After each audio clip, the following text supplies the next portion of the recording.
Following presentation is part of the Beyond the Blast Doors network.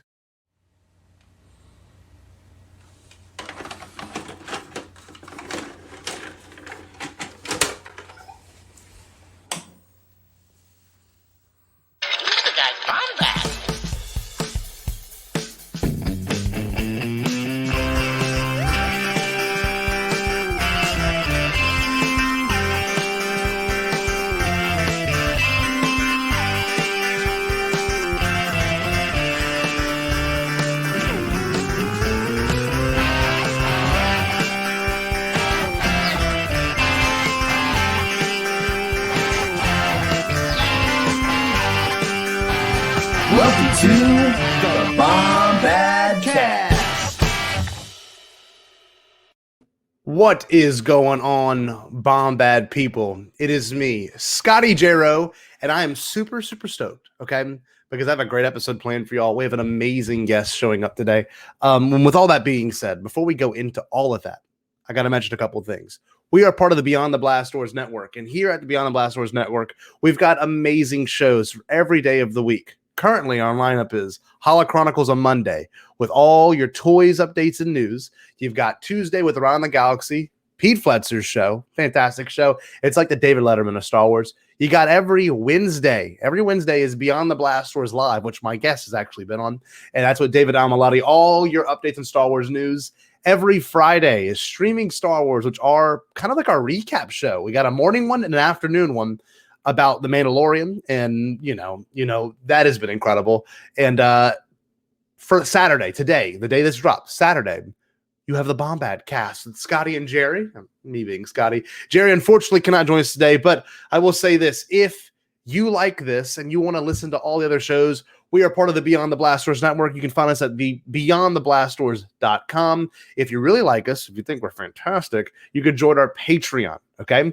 And that is going to be patreon.com/Beyond the Blast Doors. All right. If you haven't yet, follow us on Twitter at Bombadcast. You can follow me at the Scott Jarrow on Twitter. And yeah, if you wanted to support all of us on Patreon, it's just $5 a month. That's it. $5. You support 5 different shows, all different types of content and stuff. And as this drops, I want to make sure you realize this, okay? As this is dropping, we've got a really big special coming up. It's going to be our Beyond the Blast Doors holiday special. Great title. And that special is going to be like this streaming Star Wars, maybe a little bit of bounty hunting, maybe even a little bit of Secret Santa stuff. Yeah, okay, it's gonna go there. But with all that being said, I'm very excited to bring in my guest today. All right. My guest is a great guy. I've talked to him before, but this is going to be the nitty gritty talk. And we're talking about Mando and something he was really big part of. Okay. And something I'm very, very fond of as well. With all that being said, our guest today is the one and only, well, apparently there's 2 John Knowles, but this one is the one that I think is probably the best one to talk to. Here we go. My guest today is John Knowles. John Knowles, how are you doing, my friend? Good. And you, Scotty? I'm doing fine, man. As you can tell, we're here to talk about this incredible episode of The Mandalorian we just got on Friday. No, it's pretty short but sweet. That's the thing. I know, and that's like a really good way to kind of kick it off. Like, this episode was seriously brief, but it had so much in it to unpick and just to like tear apart. I don't know. You I guess tell my listeners about you, because they might not have a chance to look into the name here on the title. Okay, yes. So my name is John Knowles.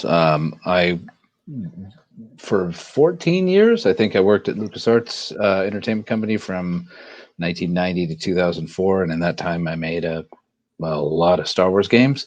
One of which was Star Wars Bounty Hunter, which came out in 2002. And now I work on Forza. So the makers of Forza Motorsport and Forza Horizon series, that's Playground Games. Forza Motorsport just turned 10. I work at Turn 10 Studios in Redmond, Washington. That's awesome. That's great. And I don't know, you have a pretty heavy legacy with the LucasArts company, as I would consider. And I've been a big fan of the game that's actually right above my head currently since it came out in 2002. And probably shouldn't be playing it in 2002. On your ceiling? Yes, right. And literally, when I lay in night today, I look at it and I'm waiting for the day. I'm just gonna send it to you, and you're gonna sign it, and then I'll put it right back up there, and I can just go. That's the coolest piece of art. Corey Allemeyer did lots of cool art for Bounty Hunter, but that was his absolute best. That cover image rocks. I literally made it my background. Hold on, like for today's show. Like it's so sick, so sick. So yeah, I don't know. I think we should start off with the Mando episode just because it's such a fresh thing, and I really haven't had a chance to talk about it with anyone yet. Honestly, and you know, I'm sure I know you've seen every episode. You're a Star Wars fan. Oh yeah. And this one for me, and not just because of Boba Fett, the way it was done and the way it was told is my favorite episode. Like it really is. Yeah. What about you? Yeah, it's definitely my favorite episode. And the thing is, you know, I'm a Star Wars fan too, but there was a big period of my life where I wasn't anymore because of circumstance and whatnot. But yeah, I didn't watch any Rebels. I didn't watch any Clone Wars. So I'm missing out on a lot of the love for Ashoka Tano and Bo-Katan and all these names. I'm like, who are these people? Where did they come from? Oh, you have to watch the show. I'm like, yeah, whatever.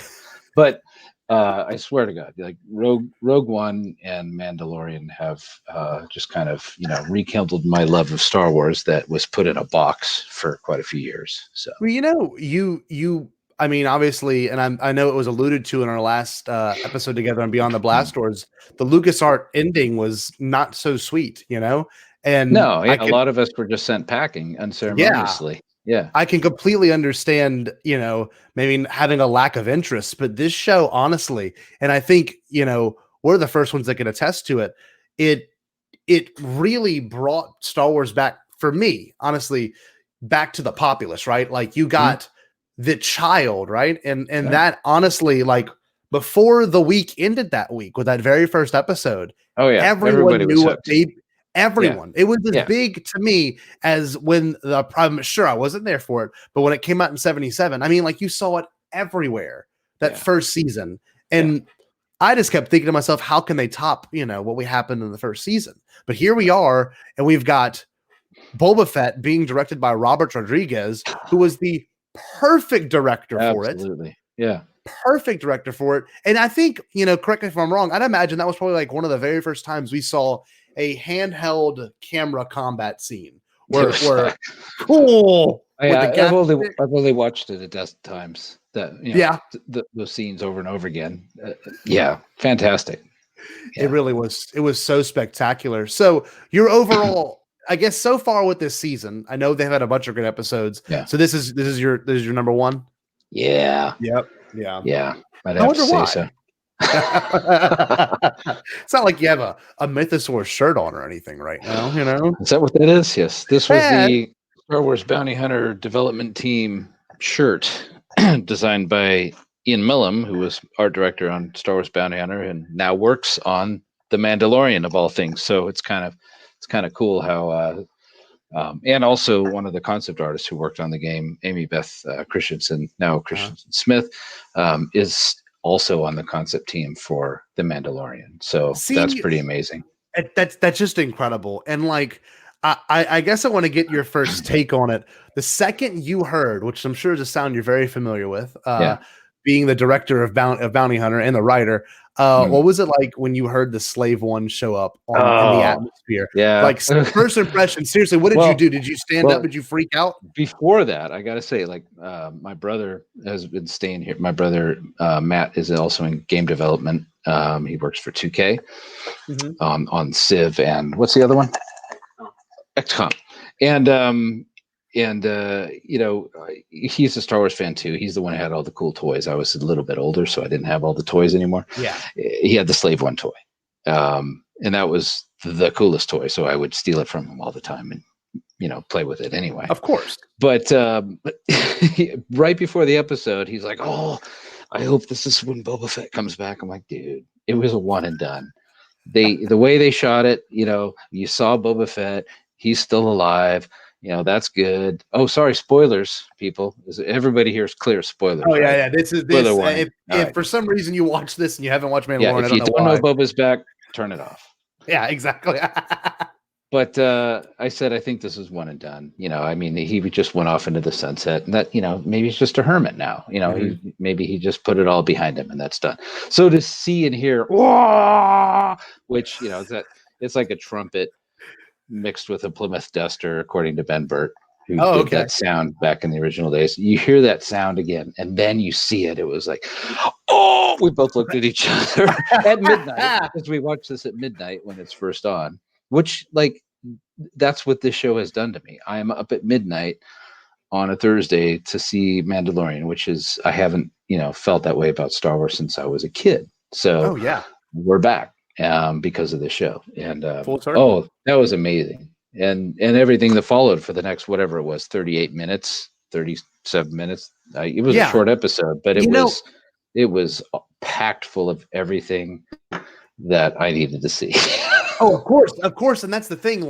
That's the best part about it too. At the very beginning is you hear the slave one, and he's like, "Kid, we gotta go." And he turns around, and then the child's already, channeling whatever he's channeling in that moment. Yeah. And then you think to yourself, the whole rest of this episode, I predicted, the whole rest of it's going to be them fighting around the child, Yeah. and Din trying to stop the child from getting taken. But a little small twist. I love the little small twist. You get Boba Fett, and he walks up, and I mean, he looks so badass. I know, it looks amazing. Yeah, you just knew that was coming, and it was awesome to see him, open up a can of whoop ass with the multi-tool, which is at the same time a bantha toothpick, exactly, and a great ass kicking weapon, stormtrooper smashing weapon, and you see his power. And in his ruthlessness, which, Boba Fett is always supposed to have been ruthless and badass. And you see that. And he wants his armor back, but he's going to do it again with a moral code, which his father taught him. And his father learned that from someone else, which we'll get into too, I'm sure. But it's just he was a villain in the movies, but, we know and love him because he's a badass with a moral center who just wants to do his own thing and not join anybody's party, but he has debt. But and you're like, okay, that is absolutely the way you have. And to see Tamara Morrison, take on that role again, of Boba Fett for the first time. Yeah. With all that, stuff that he brought to the role of Jango Fett, at least in the video game, a little bit in the movie too. It's amazing. I bet he loved every second of it. Oh, he had to. And the line, I'm a simple man making his way through the galaxy, like my father before me. That literally, they took a Luke line and threw it in there. You know what I mean? Like my father before me. And I was like, that's so genius. And he says, I give my allegiance to no one. That's right. That sums up what he's all about. And there's one important thing too. And I don't know if you got this vibe. I mean, I felt like the Fennick Shan Boba vibe was a lot like the Jango Zam vibe. Would you say there was a little bit of the helmet and everything? I was like, this is kind of interesting. Yeah, although it seemed like she was calling the shots a few times. It seemed like she was giving him orders. I was like, wait a second, who gives Boba Fett orders? But I think that there was certainly from her veil, right, that covers her to the fact that she's a sharpshooter who likes to work remotely. See, those are all similar things to Zam, and Zam was, super mysterious. And honestly, we didn't know she was a changeling until the game was almost finished. Mm-hmm. That got added to the movie script later, so I had to kind of work around that. But it was similar, and it's cool. And it's like, what would require a lone bounty hunter to take on a sidekick? Jango didn't want to do it. He didn't want to do it with Zam, and that's why there was a lot of tension there. And I could expect there was a little bit of tension with Boba and his new sidekick as well. That's the thing too. And I with this episode coming out, we're not done with both those characters, which is so great. Whenever you're staying up to watch it next week, and I'm a school teacher, I wake up at 4:30 so I can watch that episode, get showered, and then go to work. And we've got 2 more episodes more than likely with the same little partnership we got going on. I know, which is wild. Yeah, looking forward to it. And it was cool. It ends with them all saying, "All right, we're all a team. We're going to get the kid back because we made a deal, and I'm a man of my word. So exactly, we're going to do it."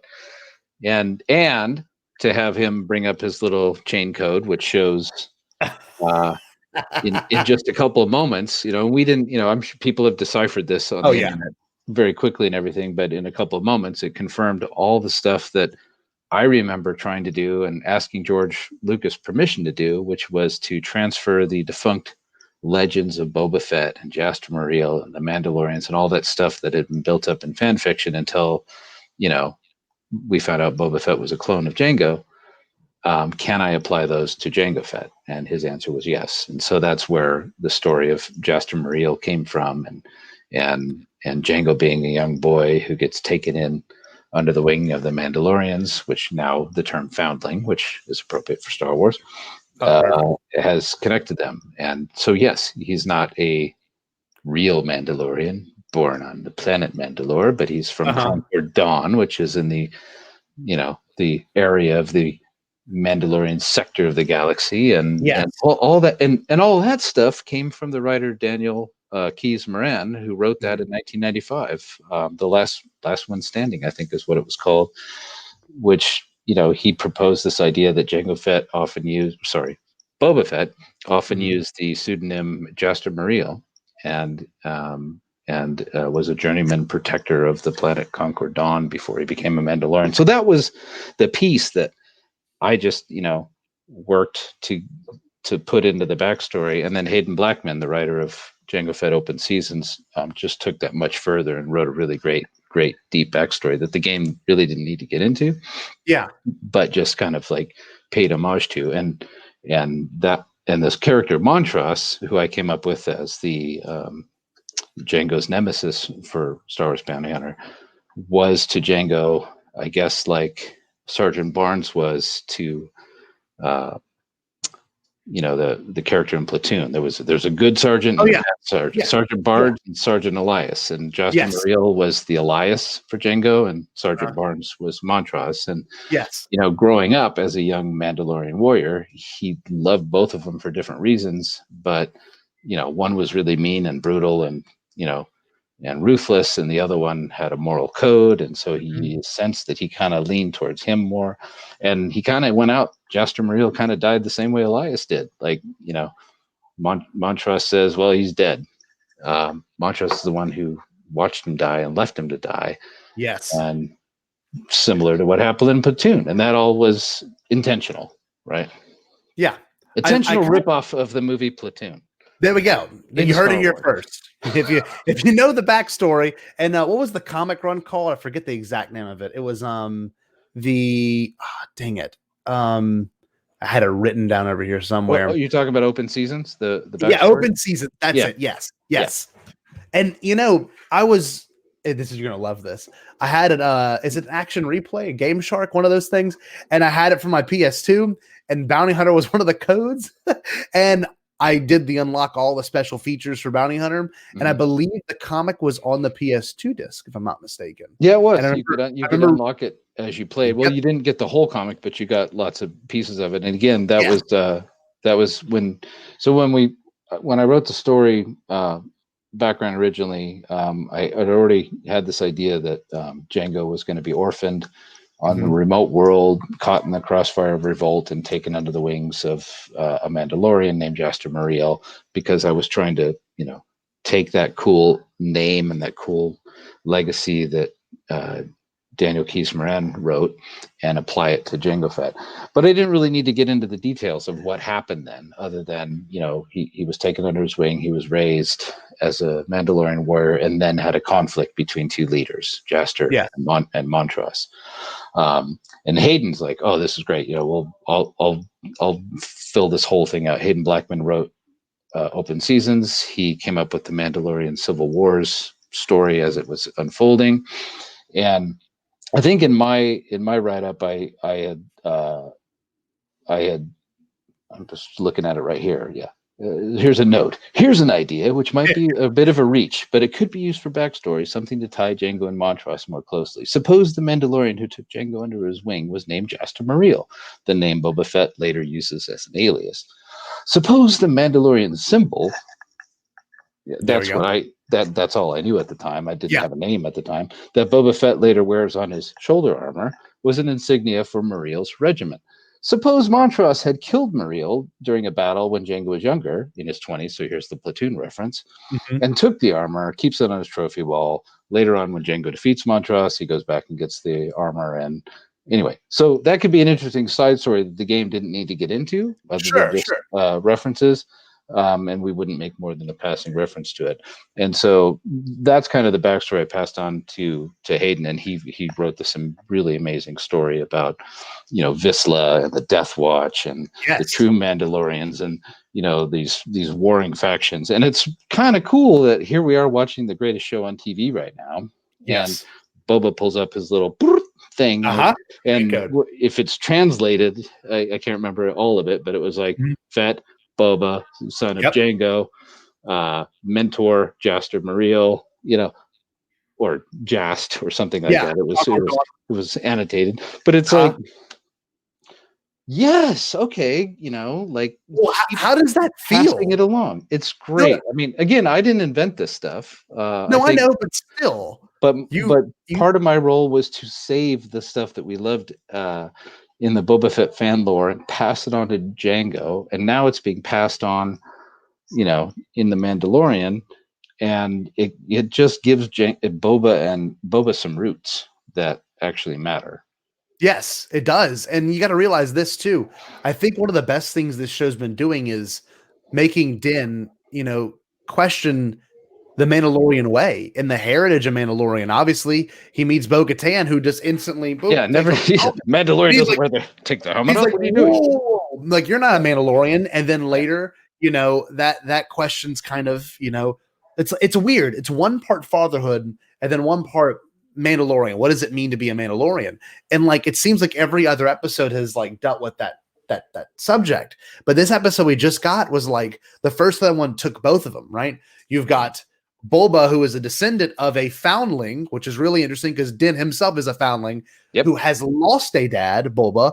And then you've got now Din Djarin, who has lost his son. So I think it's really kind of beautiful because obviously your story, Bounty Hunter, did an amazing job of showing, Jango desiring more than just being a cold-blooded killer. Right, and that's the whole reason he was an orphan who was picked up by the Mandalorians. Was that I needed to answer the question, why would Jango want a son? Because of course in episode 2, the only thing he asks, the only thing you learn from Ton Wei when she's explaining to Obi-Wan, we paid him a considerable amount of money, plus the only unaltered clone for himself. That's curious, isn't it?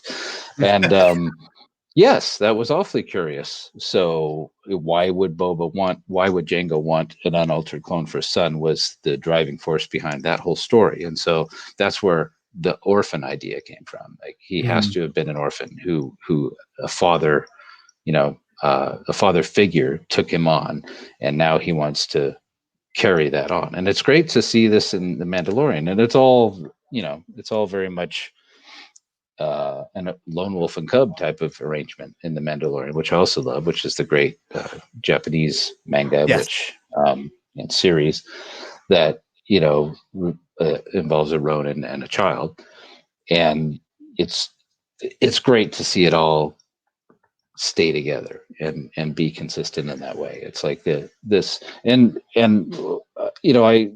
remember during the beginning of Bounty Hunter, I had to submit to George Lucas 10 questions. I think might have been more than 10, but it was the best way to get good answers from him is to send him yes or no questions in a manila envelope addressed to G.W. Well, George Walton, and it would go to his office and he would answer them.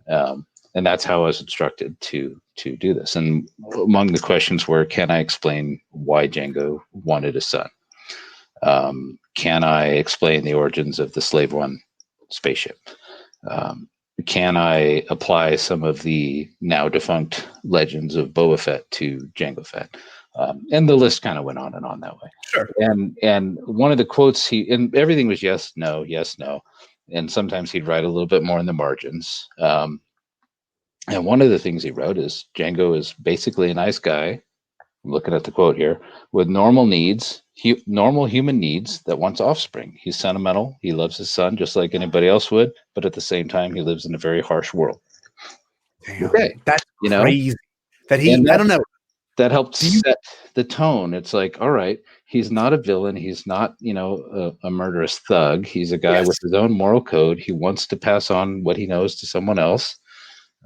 That's why he wants a son. So let's just go with that and not base it on any other, revenge story or anything like that. It's about money Yes. and passing that money and knowledge on to somebody else.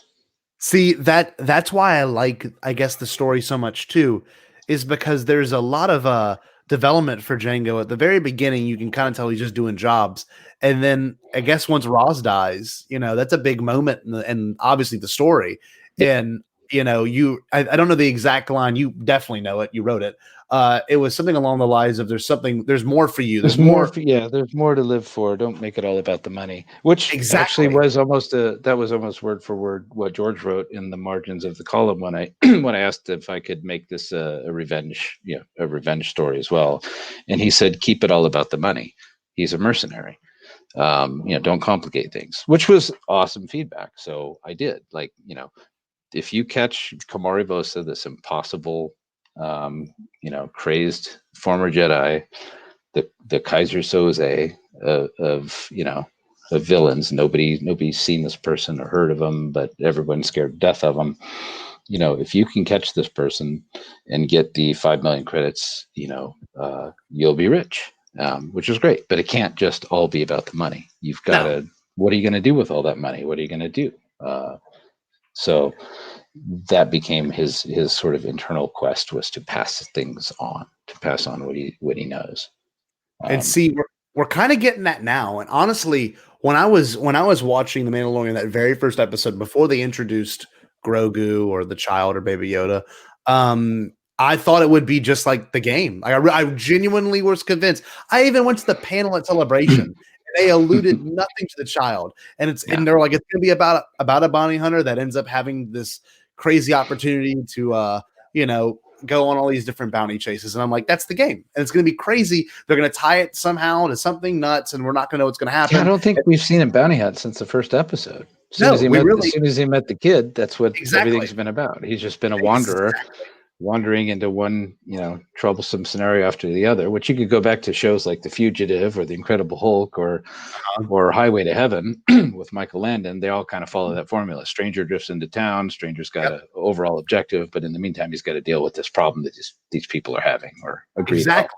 It's a great formula.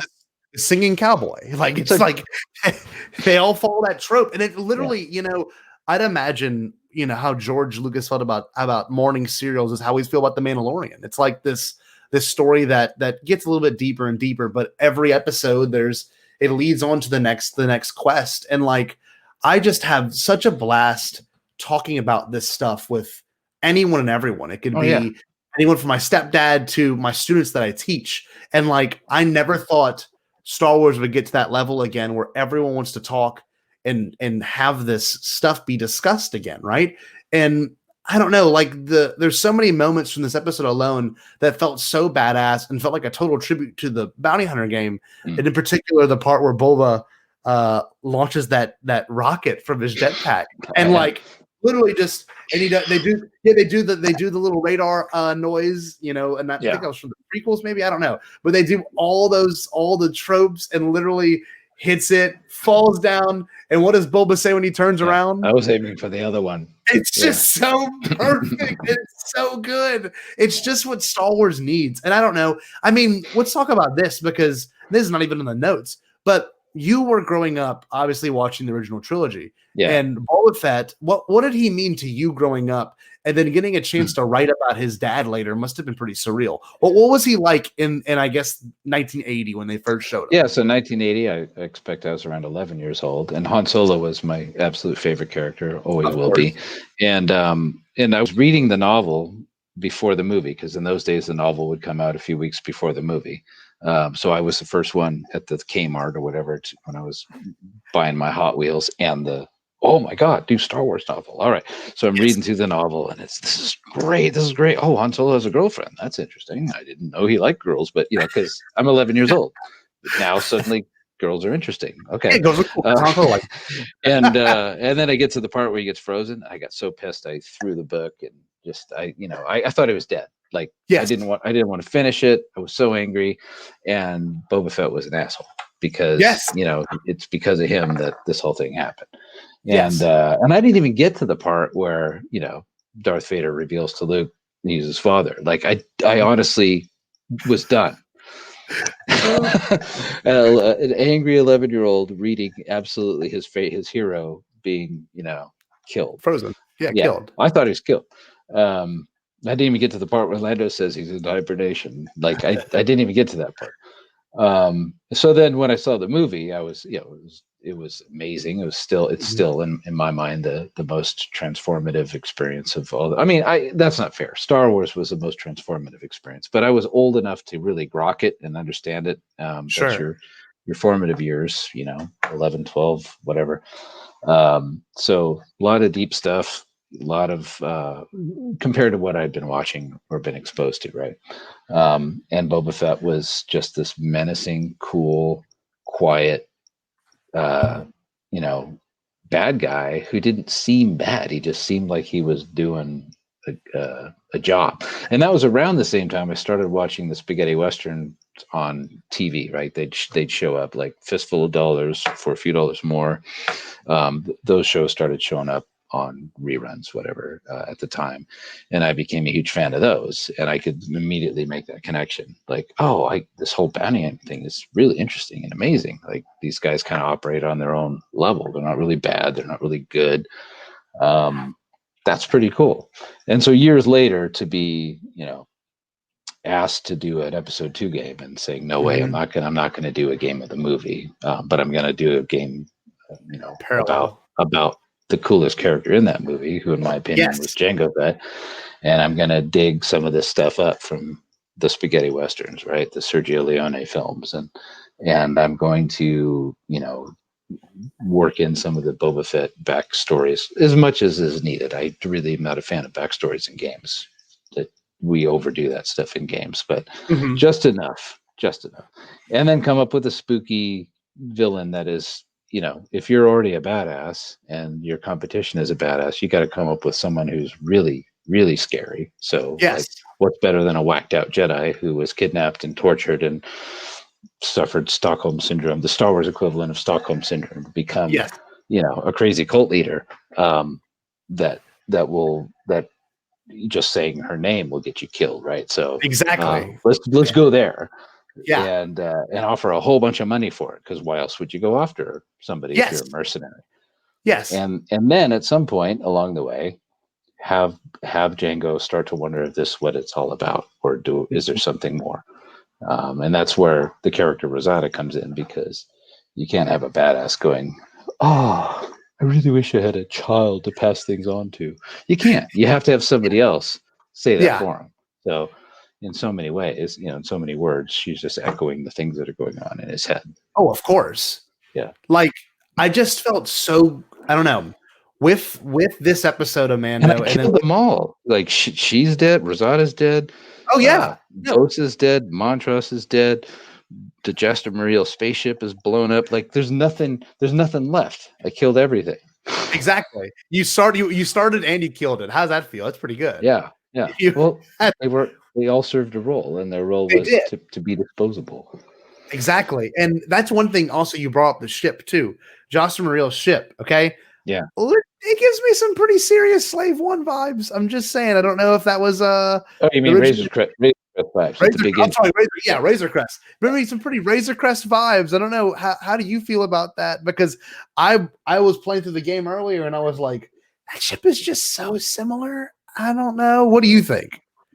It's cool. I don't know that they were digging in the Bounty Hunter game pile and coming up with it. I mean, Doug Chang comes up with amazing concepts all the time, like 1,000 Before Breakfast, and honestly, most of those concepts that we did were inspired by stuff that he did. But Jaster's Legacy, the ship that Jango Fett flew, in Bounty Hunter, and then was subsequently destroyed, and then replaced by the ship that blew it up, which is a prototype pursuit class ship called what he called the Slave One.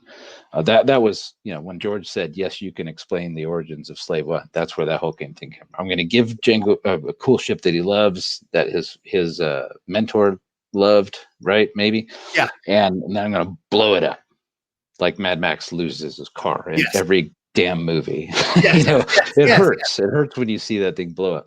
But the thing that blew it up is his next ship, and he's going to get it.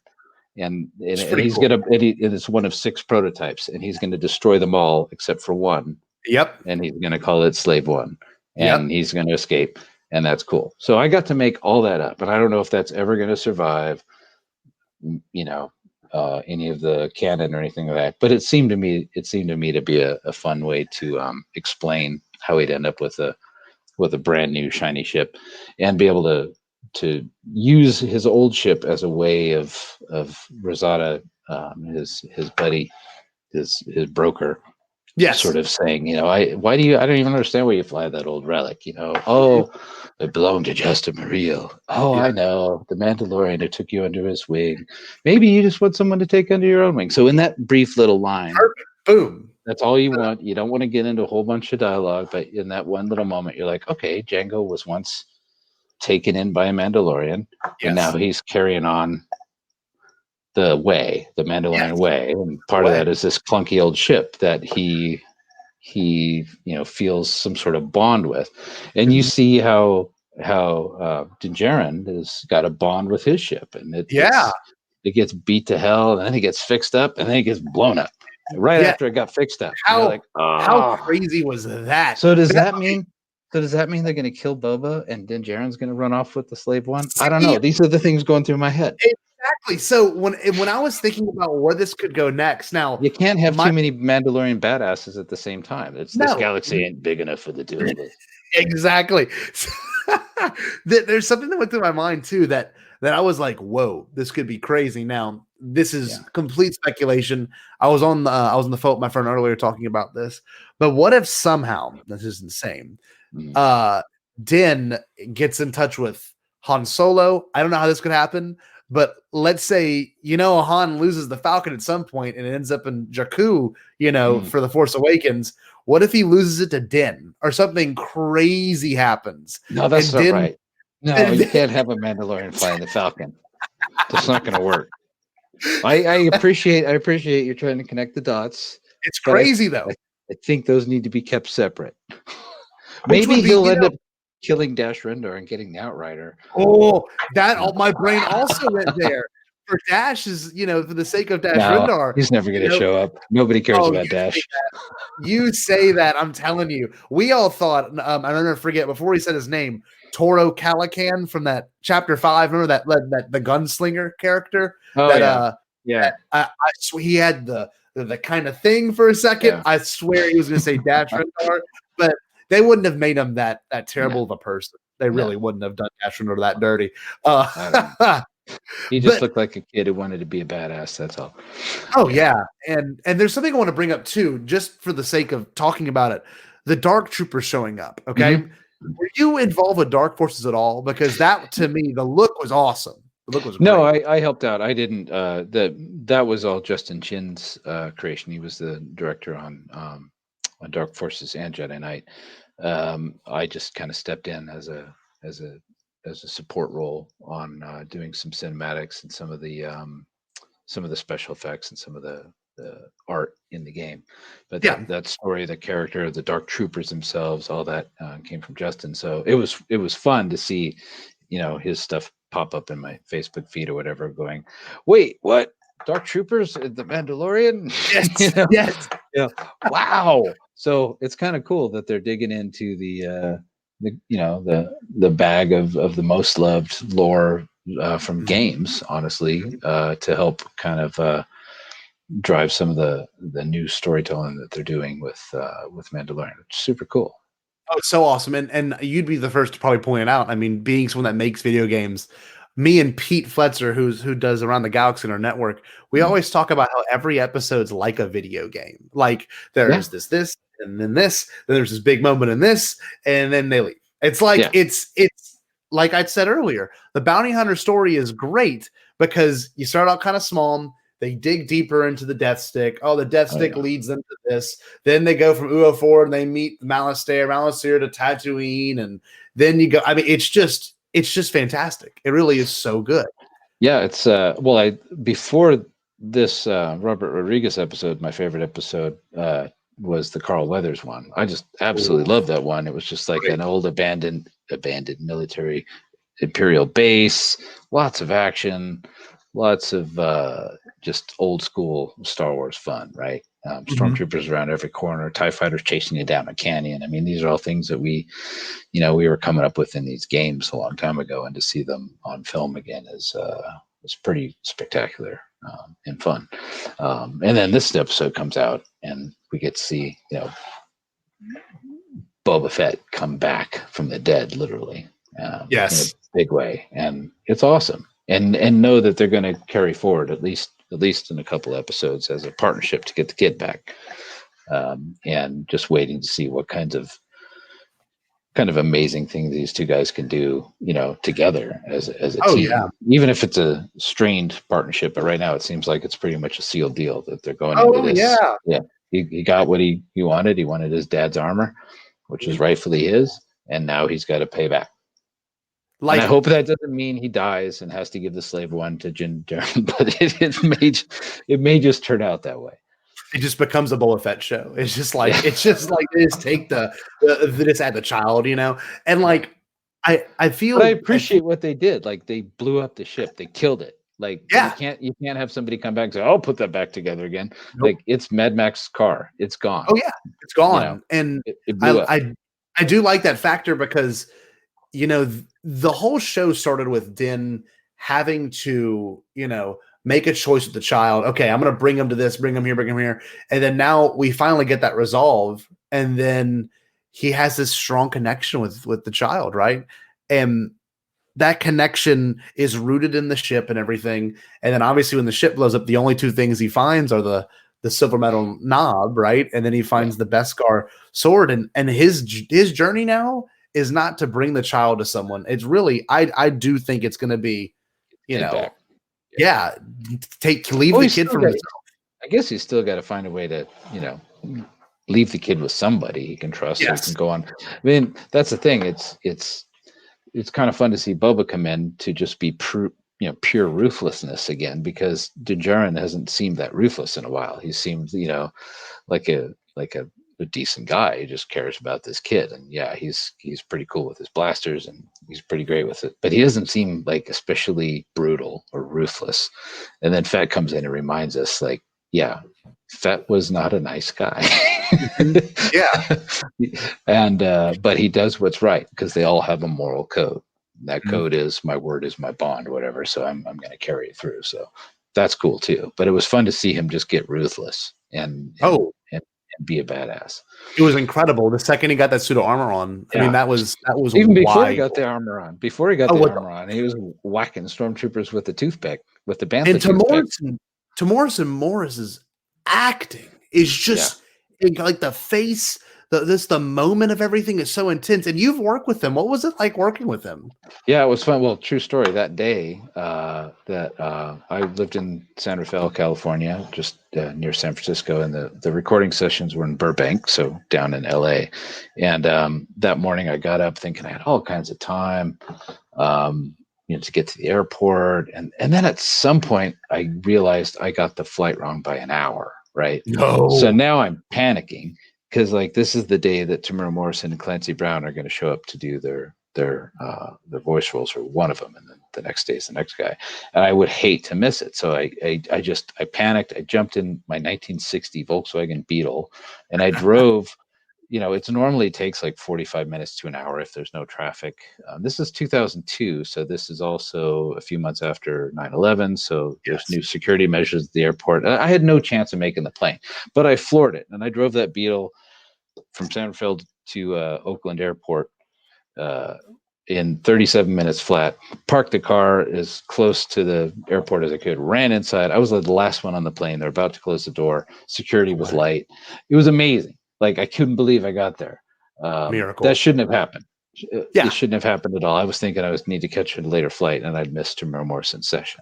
I think he was first, and then I flew to Burbank, took a deep breath, and then met Tamara Morrison. Went through his voice lines, and our voice director Dara O'Farrell masterfully guided him through 4 hours of awesome sauce. And I was just pinged as needed to provide context or motivation or background, or if I felt that the line didn't really fit the meaning of the scene, I was there to kind of add that, but let Dara do that. And it was fun. He was super energetic. He loved doing it. He loved the character, and he was, it's like, I didn't get to do anything in the movie, but now I have a whole hour long story to be the star of. So he absolutely loved that. And when I told him who his nemesis was Clancy Brown, he's like, "Well, I better bring it then." So in the lines where they're facing off against each other, he already knew he'd have a pretty formidable opponent. So and he was great, and just a lot of fun. To watch work, and not a professional voice actor in the sense that voice actors usually show up and just plow through hundreds of lines. They don't need any really direction or guidance. Well, that's not fair. They do need direction sometimes, but they really just show up and plow through. So we knew it would take a while to get through all this stuff because he wanted more context, and we brought some animatics for him to look at, or some scenes or some concepts and things like that. And that was great. To really let him get into the character that he didn't really get to explore that much in the movie. So that's the thing too. I didn't realize it till you ending on that note. He didn't really get to play Jango for more than probably like 7 or 8 minutes of screen time with dialogue. Yeah, and the most electric part, I guess, was the scene where he and Obi-Wan face off on Kamino, right? Where everywhere can make your way into the interior once or twice. Yeah. Ever been to Coruscant? Maybe. I'm just a simple man trying to make his way in the universe. Yes. It's just, he was just those guys. And if you'd seen the movies Tamura had been in before, like Once Were Warriors, dude is intense.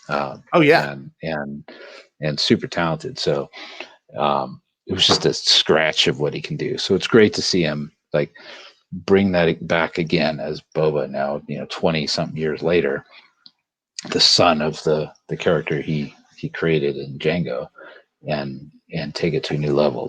That's awesome.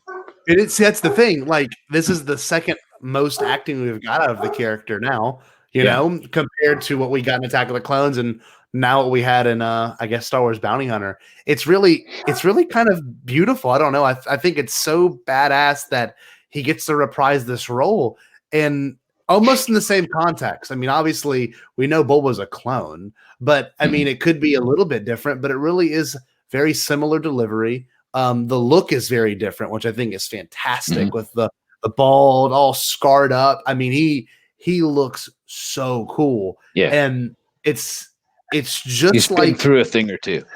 Yeah, he's definitely been the bottom of a Sarlacc pit. Well, and then it makes me wonder. See, I love the show so much now. I'm not being so much of a critic, but like if I sit back, I'm like, wait a second.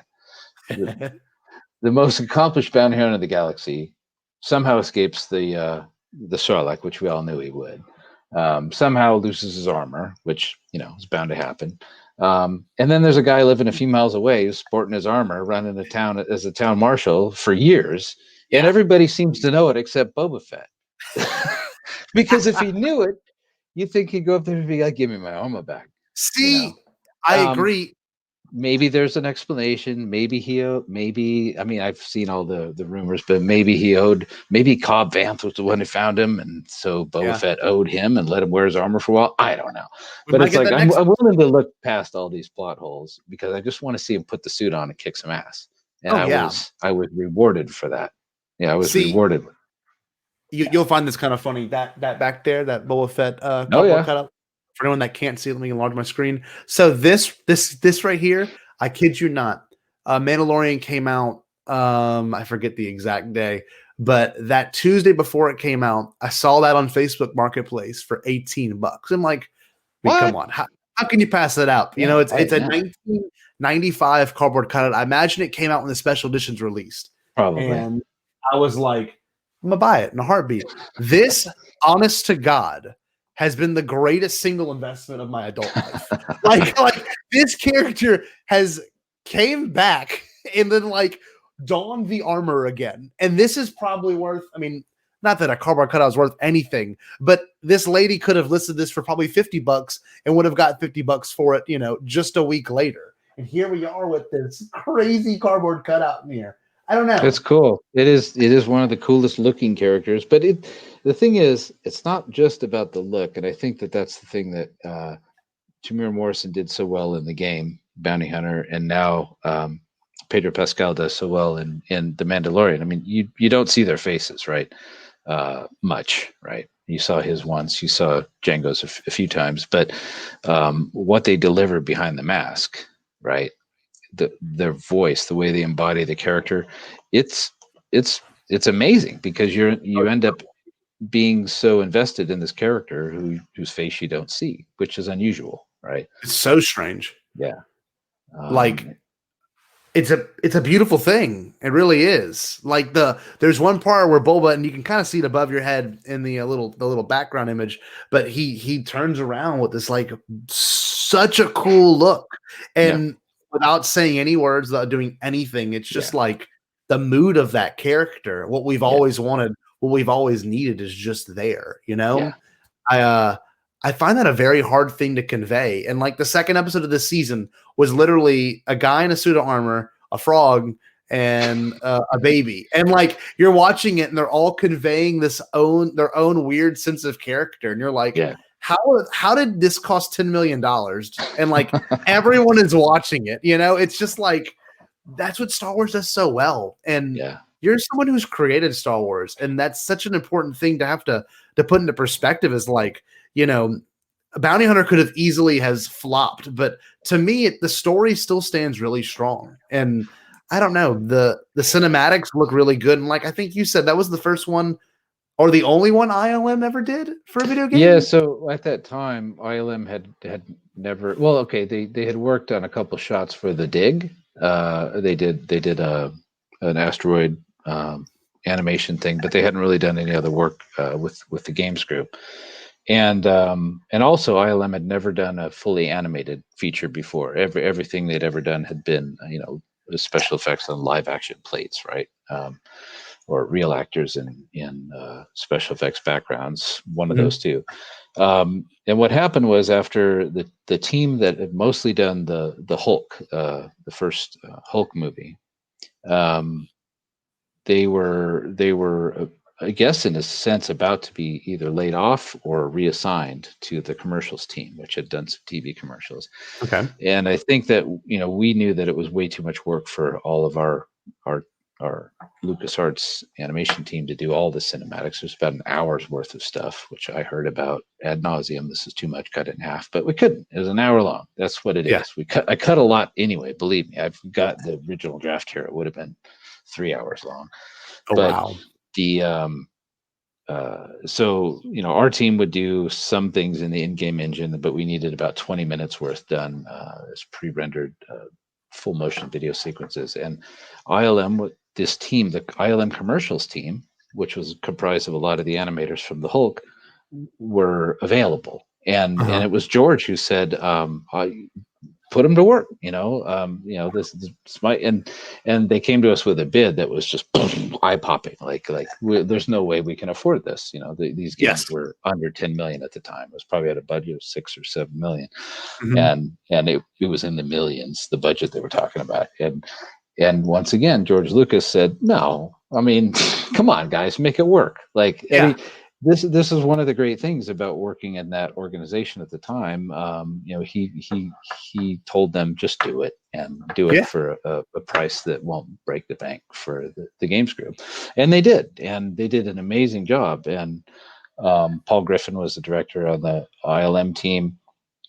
He was fantastic, and we shot the whole thing with sort of Videomatics. We had a few people from our team dressed up as with a Boba Fett helmet, sitting in a room pretending they're in a spaceship, just acting out the whole thing. Yes.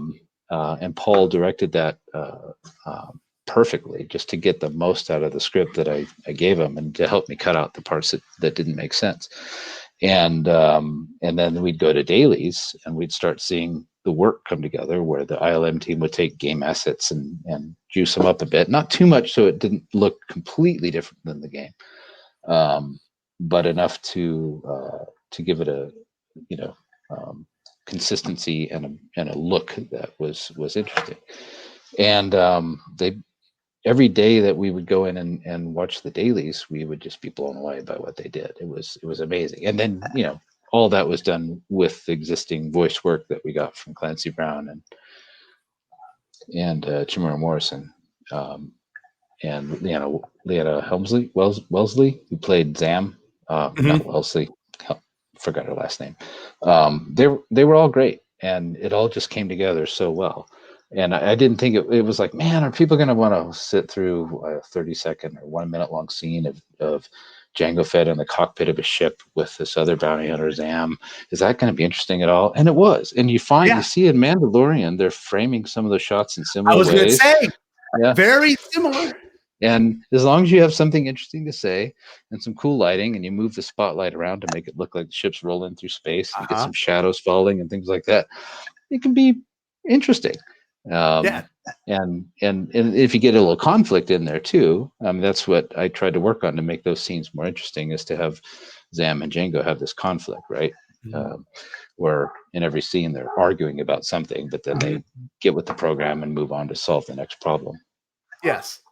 That the cinematics still stand out to me, and the Kamari Vosa moment, where you finally get her full reveal and she walks in, and I mean, like, it's a pretty stellar interaction between the blast helmet of a Mandalore warrior, something I'm not seen since I was a Jedi. I must have cut down 20 of your kind myself.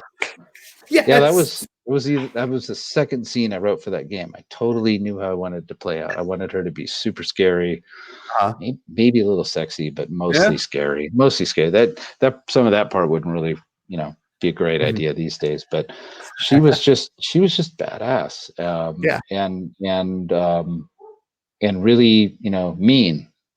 Which is what you need a villain to be. And I didn't want to get into it too much, but this idea that at some point in his life, Jango might have been a slave at one point and might have been unable to follow his own destiny and follow his own will is another reason he wanted a son unaltered, to train him to, you're your own man, you're your own, and to, never take orders from anybody, never be allied with anybody, don't trust anybody, whatever those things are that he passes on to Boba are things that maybe he learned out of a life of hardship. And that was part of what went into the open season comic a little more, after the whole Mandalorian Civil War and issues that they had there, which was mentioned, by the way. Yeah, really Jango ended up, being sold into slavery for a brief period, but we didn't really get into all that. So that's why when Kamari Vosa says, I have ways of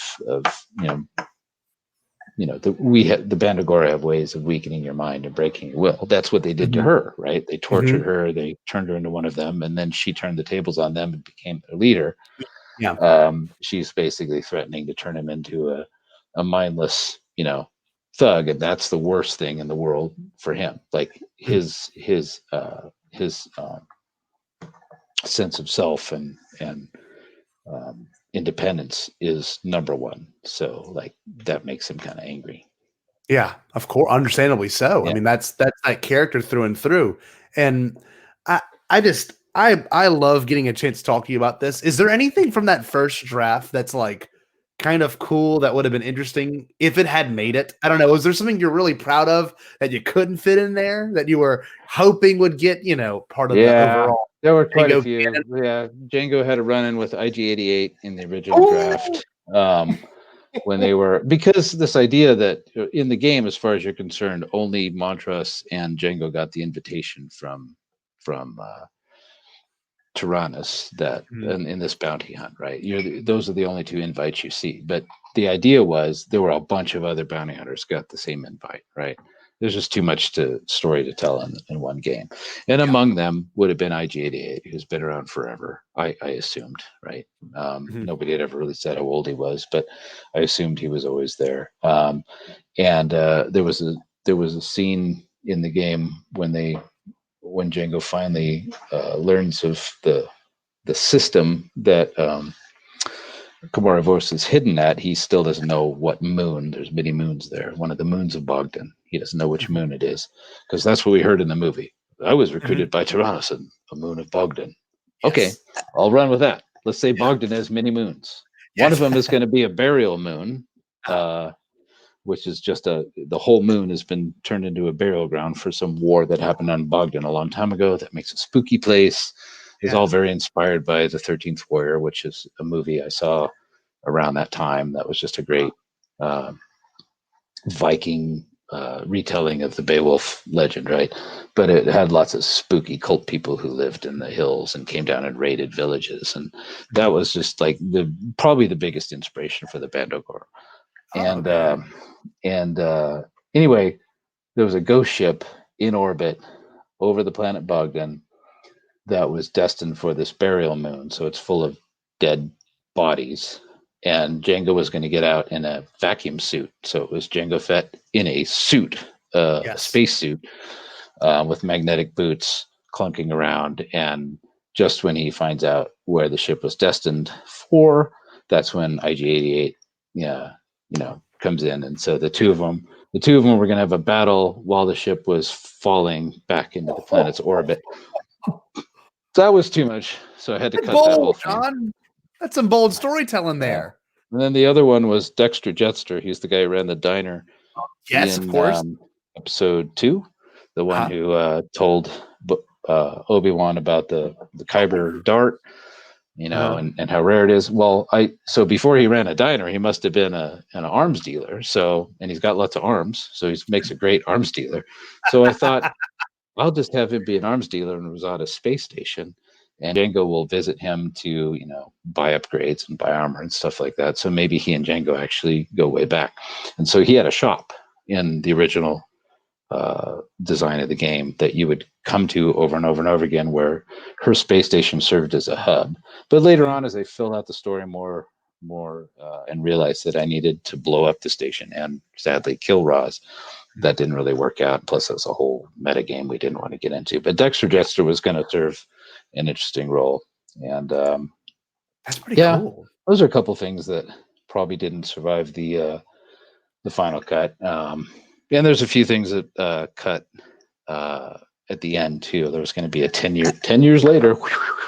After the game ends with Boba accepting the deal from Tyrannus to be cloned, as long as he gets the first clone for himself, and that's it. And he carries wounded Zam back to the ship, and two of them fly off. And then the next, and then in episode 2, he shoots her unceremoniously. But so I wanted to get a little bit deeper into that, and so there was another scene. There was a whole bunch of stuff that would have happened as a bonus chapter, where Jango is just hanging out with Boba in his apartment, looking out over the clone army, looking out over them, and just feeling proud. And Boba kind of feels like he's different. He's sad because he's not really, like them, and he feels sad for them because they never got to be a kid. And Jango just says, "Hey, you shouldn't feel sad for them. I feel proud. So should you. You are different. You're my son." Mm-hmm. And then they're going to go on a fishing trip, mine fishing, where they fly the slave one over the water and drop mines. And that was a deal he made with his kid, that they were going to do that after he gets back from this one last job. And that job is the assassination of Padme, which Jango wasn't really into. It's not his thing. It sounds too dangerous. He's already killed a senator on Coruscant, so he's not really sure it's a good idea to go back there anyway. Mm-hmm. And so he subcontracts it to Zam, and she screws it up royally, as you see in the movie. So he has no choice but to kill her. Yeah. So it kind of set up, why he ended up killing Zam. I couldn't go on that fishing trip. Yeah, and also, just to further point out that his job is dangerous, and as much as he, trains his kid how to be a badass and fly the ship and do some stuff, he doesn't take him on some of the more dangerous jobs because he's still a father. He cares about his son. So there was some of that. Anyway, that was all way too much to fit into a game. So it's all just in a document. It's all in a document in my computer somewhere. Yeah. Yep. And that's the thing to kind of like round this all up. I think it's really important the fact that you said you had interactions with George Lucas, who has been a notable someone who said he is not a Mandalorian, to now him being a Mandalorian. Did he say that, or did Disney say that, or did I don't know. I thought when they made Clone Wars that it was very obvious that, because there's one character, I think his name's Almec, and he says something on the line. He says that Jango was not a Mandalorian. Yes, but he was a fraud. He was an elitist Mandalorian who was like this he was a terrible guy, and maybe he doesn't count foundlings as actual Mandalorians because they weren't born on Mandalore. But I don't know what was something that maybe George bestowed to you that kind of really helped you write and create this pretty incredible backstory, I would say. Well, again, it was just permission, really. Like, I mean, a bunch of authors, right, had written things about the Mandalorian backstory and the Mandalorian. And really, we weren't going back thousands of years to talk about, old conflicts. We were talking about, 20 years, right, or 30.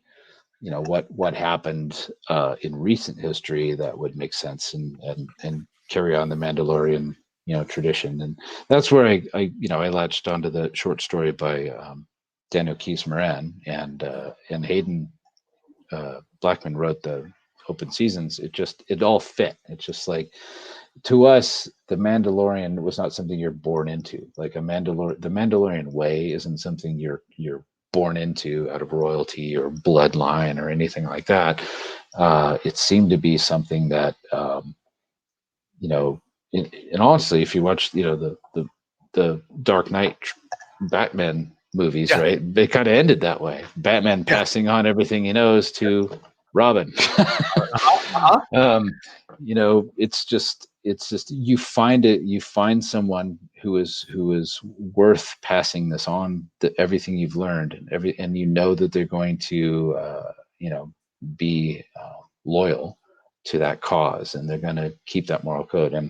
And that happened when Jango was a kid. Somebody took a chance on him and said, in my original draft, I think I had Jango was really angry with the Mandalorians because they brought this civil war to the planet Conquered Dawn that he was from. Okay. He was he and his family were just farmers. His father was a lawman, a journeyman protector, and the Mandalorian civil war came there and just destroyed everything. So like they hated both the true Mandalorians, as Jaster called himself, and the Death Watch. They was all bad news, but his family helped Jaster and his men, and Jango like threw rocks at him because he was just pissed. He's just a little kid who just and I thought that Jaster might that kid's got some spunk. I like that. I'm going to keep an eye out for him. Anyway, Jango ends up helping them escape, and anyway, takes him under his wing. That's the whole thing. Mm-hmm. He was adopted by a fearsome group of warriors and raised as one of their own, and that has become accepted now in canon.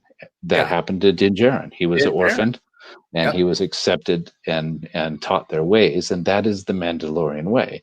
Yep. And you can leave that, like Montrose did, or you can have a different belief in something. And there's all this stuff I'm not sure I fully understand with Bo-Katan and the struggles for power on the planet Mandalore and all that kind of stuff. But there's something very pure about a warrior clan or a warrior.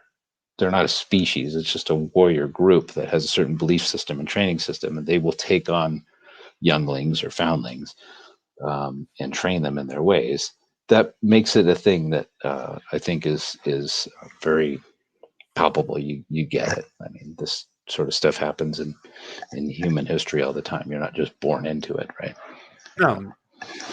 Well, for the Spartans, I think you had to be a pure Spartan to be a Spartan. Yeah, you had to be trained from the ages of like 5. Yeah, sure. They couldn't adopt some kid from another country and say, you make a fine Spartan warrior. It didn't work that way. Nope, it's all genetics and last names. No, I'm so glad to have you on for this because this really is this most recent episode is my favorite, and I'm so glad to have gotten a chance to talk to you about just the backstory and how a little bit, and I think it's important. You should 100% admit this, John, that a little bit of what you contributed to Star Wars is now fully manifested. And for the super nerds that looked at the chain code, I mean, you contributed to that, and that's a really awesome thing. You might not have gotten story credit, but to know that your legacy, even if it was just for a single video game, is still carried on in its own weird way. I think that's just such an important thing, and I feel very lucky to talk to you about it. And is there any final thoughts for that? I don't know. Are you proud of that? Or did it excite you? Well, again, I can't ever be. I would never say that the makers of that show are looking at the video games we made and saying that was brilliant. Let's work that into our show somehow. I think we're all reaching into the same pool of great ideas that George Lucas gave us to play with. Right? Yes, it was this amazing sandbox, right? And so I took cool ideas from an author who wrote a little short story that he probably didn't think would turn out to be much of a thing, and that's where Jaster Muriel and Conquered Dawn came from. And then Mandalorian comes out and puts on the armor, has a silent character who was an orphan who was taken in by them, and now he's learning maybe he's not really the real Mandalorian. This is all really cool stuff that all started with, ideas, 40 years ago. And so we're all just playing with it. But yes, when I saw the chain code thing and I saw, somebody else did the work of translating it. I have the same program here somewhere. I could probably do that. And saw Jaster, Conquer Dawn, Man. Yes, I did not invent those names, but I made sure that the torch was passed, and now the torch is continuing to be passed in this amazing show that I'm tuning into every midnight at Thursday. Can't wait to see where it goes.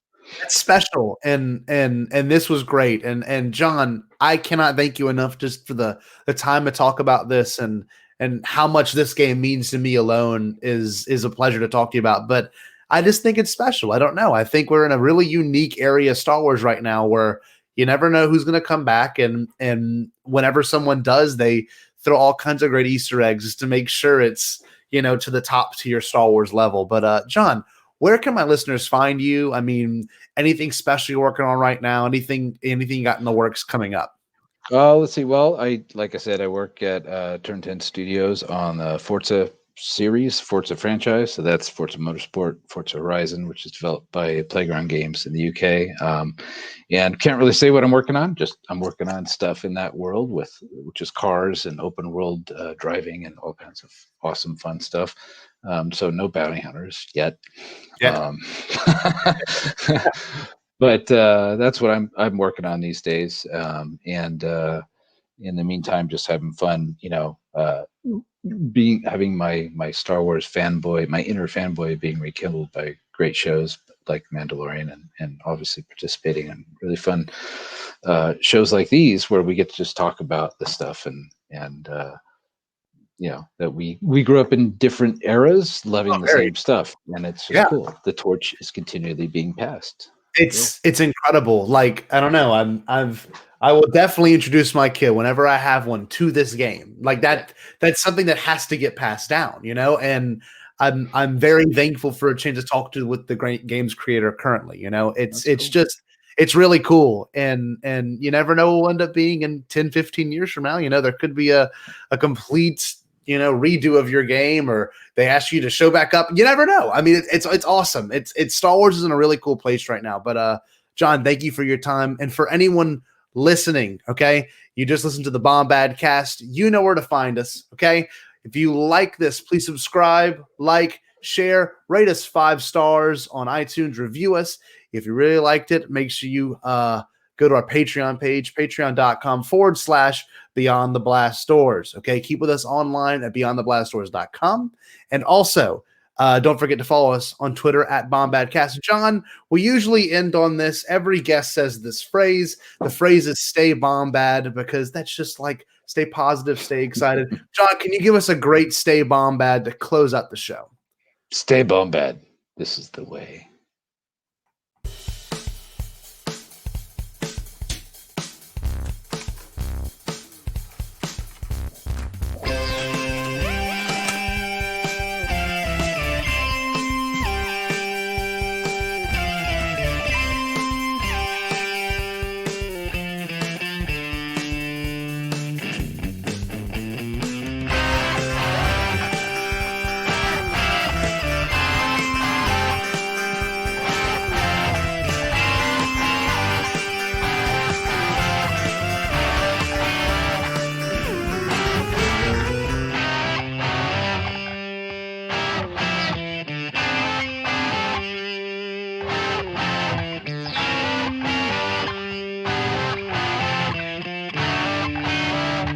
producer or Bombad.